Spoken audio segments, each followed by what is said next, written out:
Welcome to today's lecture. Today we shall be talking about linear discriminant analysis or LDA. Let us try to look at it using an example. If this is the orientation of the data points in one dimension, where the green dots, let us say they represent the students who have passed and pink dots represent the students who have failed. Now, in order to determine the passed and failed of the students, we have used only one attribute, and that is the score of the students in English. Now, are these scores in English doing a fair job, doing a good job in telling whether a student will pass or not?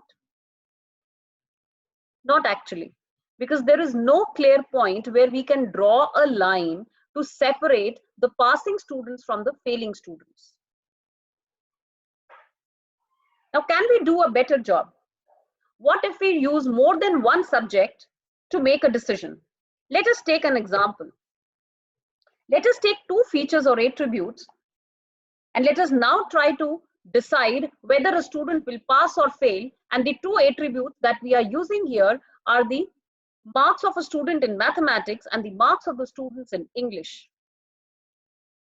Now that we have two features or attributes, we can draw a straight line that separates the two categories of students, those who pass represented in this quadrant and those students who fail represented in the upper half of the graph.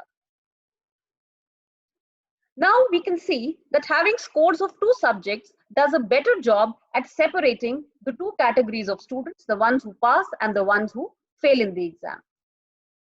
However, this is not a perfect classification, because we have one misclassified data point here. Would using scores of three subjects do a still better job? Let us try and see again using an example.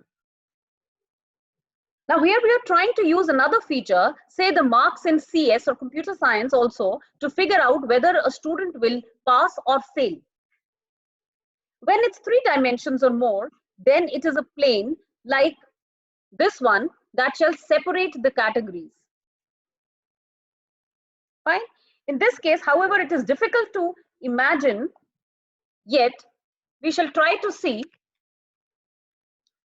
We will have to rotate the figure at different angles to really realize that it is separating these data points, and that's not convenient. What if we have four or more attributes that we use to separate these into two classes? What if we have more features?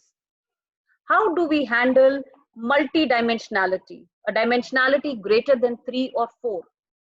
It may not be convenient to visualize in this manner. The first problem here is when we have a higher dimensional problem, we really can't draw a 4D graph. If you can recall from the previous lectures, we ran into the same problem when we talked about PCA.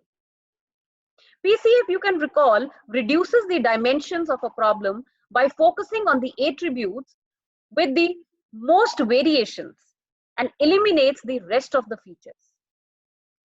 However, in case of LDA or linear discriminant analysis, we are not interested in the features that have more variations. Instead, in LDA, we are interested in maximizing the separability between the two groups. How can we maximize the separability of these two groups so that we can make best decisions?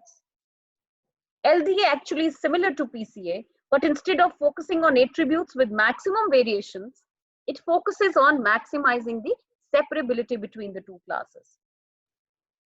Now, here we will try to reduce the dimensionality of our problem. We have a two-dimensional graph, and we will try to reduce it from 2 dimensions to a single dimension, to a one-dimensional graph or a straight line. Now, in trying to reduce this XY plot to a number line or to a straight line graph, it should be taken care that there should be maximum separability of points on this line. So the question is, what is the best way to reduce the dimension from this XY plane to this single line? Now, again, if we talk about the score of students in mathematics and English, one way would be to completely base the prediction of pass or failure of a student, or the output, on the score of the student in English and ignore the marks that the student has scored in mathematics. Fine. Now, one way in going from 2D to 1D is completely ignoring the marks of student in mathematics. So we ignore one dimensional and we base our output on one feature only. This would clearly mean that we are projecting the entire data onto x-axis like this, ignoring the y-axis or the mathematics score completely. And this may not be a very good idea because we lose any relevant or useful information that